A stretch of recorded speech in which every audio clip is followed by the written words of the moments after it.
Imagina a seguinte situação: você acorda numa segunda-feira qualquer, liga o jornal e vê a seguinte manchete: assinado após mais de 25 anos de negociação, o acordo econômico entre Mercosul e União Europeia. Aí você para, olha, pensa, bom, isso é coisa de diplomata lá para Bruxelas. Não tem nada a ver com a minha empresa. Muda de canal e segue tua vida normalmente. Enquanto isso, o teu concorrente está num call, conversando com um parceiro europeu sobre como usar esse acordo para pagar menos tarifa, para conseguir melhores créditos, para entrar num mercado que você sequer imagina que existe. E é exatamente essa diferença de leitura que eu quero trazer aqui para você hoje. O Mercosul e a União Europeia, eles estão desenhando uma das maiores áreas de livre comércio do mundo. Nós estamos falando de um acordo que engloba, que envolve Brasil, Argentina, Uruguai, Paraguai e os 27 países da União Europeia, chegando aí aproximadamente 780 milhões de pessoas alcançadas. E com isso uma fatia muito, mas muito relevante do PIB mundial. Isso não é um detalhe técnico, isso não é uma nota de rodapé de jornal, isso é basicamente, meu amigo, reconfiguração de tabuleiro. Se você tem CNPJ, participa de licitação, exporta, importa, ou pelo menos simplesmente depende de insumo que vem de fora, como fertilizante para você que é do agro, esse acordo entre União Europeia e Mercosul, mais cedo ou mais tarde, vai entrar na tua conta. Quer você se importe, quer você goste dele ou não. Vamos tirar uma névoa aqui, antes de mais nada. O que é esse acordo em uma linguagem de gente normal? Ele é um tratado comercial e político entre dois blocos econômicos, o Mercosul, do qual o Brasil faz parte, e a União Europeia. Depois de décadas de idas e vindas, de discussão, em 2019, houve uma forma de acordo em princípio, né, um pré-acordo, um pré-tratado, que é uma espécie de acerto político, né, sobre os principais termos, os grandes termos que nós teríamos aí nesse acordo entre a União Europeia e Mercosul.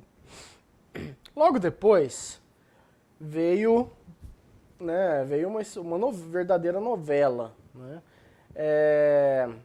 Crises com países da Europa criticando o desmatamento na Amazônia, pressão de agricultor europeu, né, por causa da concorrência do agro sul-americano e brasileiro, debate sobre questão ambiental, mudança de governo aqui, mudança de governo lá fora, pandemia no meio desse caminho todo, né? Esse acordo, com isso, ele quase morreu várias vezes, mas várias vezes. Entre 2023 e 2025, os negociadores eles revisaram os trechos, acrescentaram compromissos ambientais, mecanismo de salvaguarda, condições para proteger alguns setores sensíveis aqui e lá.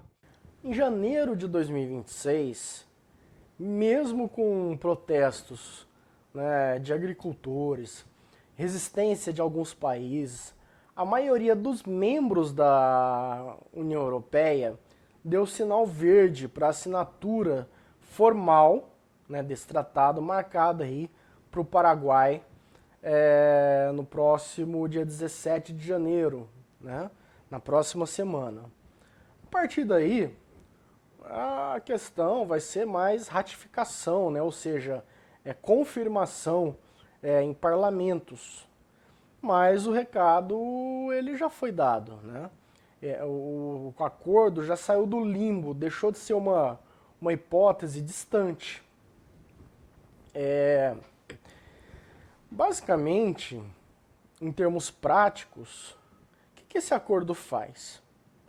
Ele, em resumo, né, por esse acordo, a União Europeia ela se compromete a reduzir ao longo de alguns anos a maior parte das tarifas que ela cobra quando compra do Mercosul, né? E o Mercosul, ela vai fazer o mesmo quando importar, né? Ele vai fazer o mesmo quando importar da Europa. Essa redução não é de um dia para o outro, né? Existe um cronograma previsto de até 15 anos, tá? No entanto, a direção ela é clara. Cerca de 90 e poucos por cento dos produtos trocados entre esses dois blocos terá uma tarifa muito menor, né? Ou não vai ter tarifa alguma. Esse acordo, ele mexe com serviços, né, com compras governamentais, com propriedade intelectual, com regras sanitárias, ele mexe com questões ambientais, com dados, com facilitação de comércio. Ele é basicamente um pacote que muda um padrão de relacionamento, não apenas de imposto, né?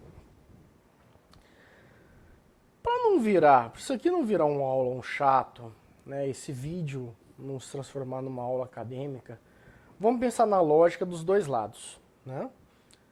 Do lado do Mercosul e do Brasil em particular, o que se busca, né? Se busca acesso mais previsível e mais barato ao mercado europeu. Afinal de contas, o mercado europeu continua sendo um dos maiores, né, e mais ricos do mundo. Quem que se interessa? Isso vai interessar, basicamente, né, especialmente, para o agro, celulose, madeira, além de outros setores industriais, por exemplo, de autopeça, aço, calçado, têxteis, produtos químicos, né? A ideia é deixar de ser apenas o fornecedor bruto da commodity, né, e tentar colocar um pouquinho mais de valor agregado aí nas exportações, né, no nosso caso, nas exportações brasileiras.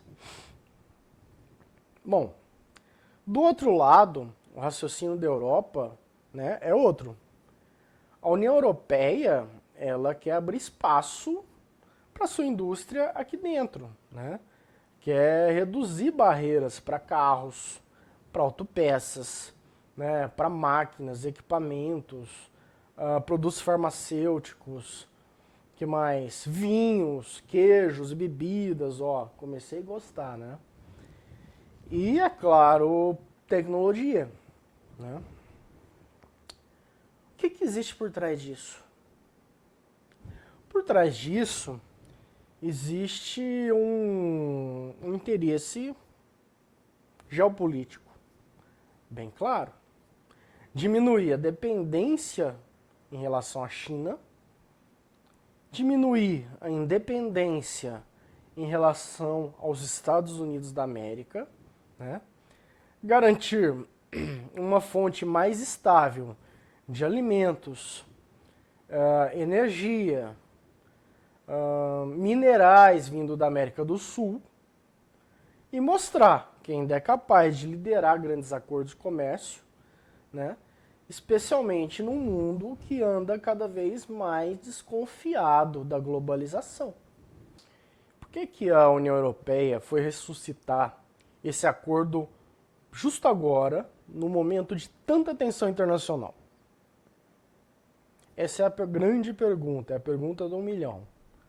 Simples, porque a Europa está passando por um período de um aperto estratégico muito forte, né? De um lado, você tem a disputa tecnológica entre Estados Unidos e China, pressão por alinhamento, dependência de insumos e cadeias que passam pela Ásia, né? Do outro lado, guerra na Ucrânia, choque de energia, necessidade de redesenhar, né, sua matriz de gás, de petróleo, né, preocupação com segurança alimentar num mundo, como eu já disse antes, cada vez mais instável. Dessa maneira, aproximar do Mercosul é uma tremenda jogada para diversificar fonte de financiamento, garantir acesso, né, a minerais críticos, construir parcerias, né, ligadas à energia, à transição verde, e mostrar que ainda é um player relevante na definição das regras do comércio internacional. Para o Mercosul e para o Brasil em particular, o acordo é uma forma, basicamente, de não depender exclusivamente da China como principal comprador. Afinal de contas, a China é o maior comprador brasileiro, de produtos brasileiros, e os Estados Unidos o segundo maior, e nem ficar no mundo baseado só, né, em um modelo de desenvolvimento exclusivo de commodity bruta, como o Brasil tem, né? O Brasil hoje exporta basicamente commodity bruta, né, e depois compra o produto final 5 vezes mais caro, né? É uma chance também de atrair investimento em infraestrutura, investimento em energia, indústria, tecnologia, né, desde que haja um ambiente aí minimamente estável, previsível, confiável, né? E quando a gente fala em confiável, né, não é um discurso vago, é um discurso de compliance, de integridade, de respeito ao contrato, né, de previsibilidade regulatória, é uma necessidade de se ter capacidade de cumprir aquilo que se assinou, né? Mas, basicamente, no fim das contas, você deve estar pensando, mas eu não sou Mercosul e nem a União Europeia, né? Você é empresário, é gestor público, é profissional, né? É alguém que precisa tomar decisão, né? Então, vamos trazer isso para dentro da sua realidade. Ao invés de perguntar se o acordo é bom ou ruim para o Brasil, né, a pergunta mais inteligente é: aonde exatamente esse acordo ele cruza com o meu negócio?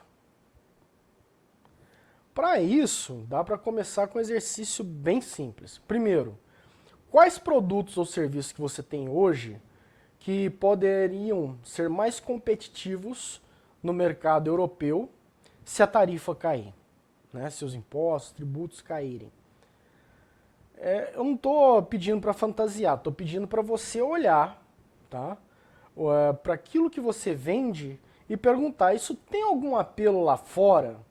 Seja pela qualidade, pelo preço, por algum tipo de especificidade. Segundo, se você compra da Europa, né, o que é que você compra da Europa que pode ficar ainda mais barato e te dar vantagem competitiva no mercado aqui interno, no Brasil, ou até mesmo no Mercosul. Pode ser uma máquina, pode ser um equipamento de alta qualidade, um insumo químico, um software, qualquer coisa, tá? E por fim, em que ponto da sua cadeia você está mais vulnerável às novas regras e às novas normas ambientais, sanitárias, de dados, né? Isso é lá na origem, na matéria-prima, é na logística de transporte, é no armazenamento, é no tratamento dos dados dos seus clientes, né? E uma pergunta crucial: quem é hoje, dentro da sua empresa, que está sendo pago para resolver e para pensar esse tipo de coisa? No fundo, o acordo Mercosul-União Europeia é um teste silencioso. Ele testa se o Brasil quer de fato jogar um jogo de maior sofisticação econômica e institucional. Se os nossos setores produtivos eles estão dispostos a fazer o movimento de subir de patamar, assumir compromissos e ganhar espaço, né, ganhar acesso a um dos mercados mais exigentes do mundo, né?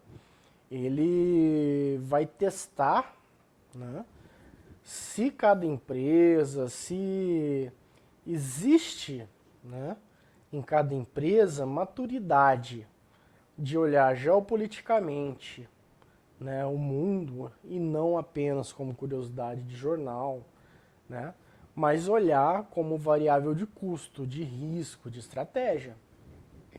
A minha sugestão, portanto, ela é simples. Não espero o acordo entrar em vigor para descobrir se você se encaixa nele. Começa olhando para o teu negócio, olha com calma, pergunta onde isso mexe comigo, onde eu encontro oportunidade para construir em cima disso, que tipo de decisão eu preciso tomar hoje para não correr atrás do prejuízo daqui 5, 6 anos, tá? Então, se esse tema, se essa questão faz sentido para você, se você percebeu que o mundo está mudando, né, que decidir no improviso sai caro demais, né? Então, eu sugiro você continuar aqui no canal, se inscreve, deixa seu like, tá? E fala sobre qual setor que você atua, deixa suas dúvidas, acessa minha cartilha gratuita de Geopolítica para Negócios, entre em contato comigo no Instagram, @gbugalho, e pede a sua cópia da cartilha que eu vou enviar de graça, tá? E não fica para trás. Esse acordo vai ter muita influência, ele vai definir caminhos muito positivos para empresas brasileiras em todos os setores de atuação, tá? E lembra, pessoal, tenha o hábito de considerar a geopolítica no futuro da tua empresa. O mundo ele não vai desacelerar para se adaptar ao teu planejamento. A diferença é se você vai querer continuar reagindo no susto ou se você vai colocar o mapa em cima da mesa antes de dar o próximo passo. Espero você no nosso próximo vídeo. Até mais!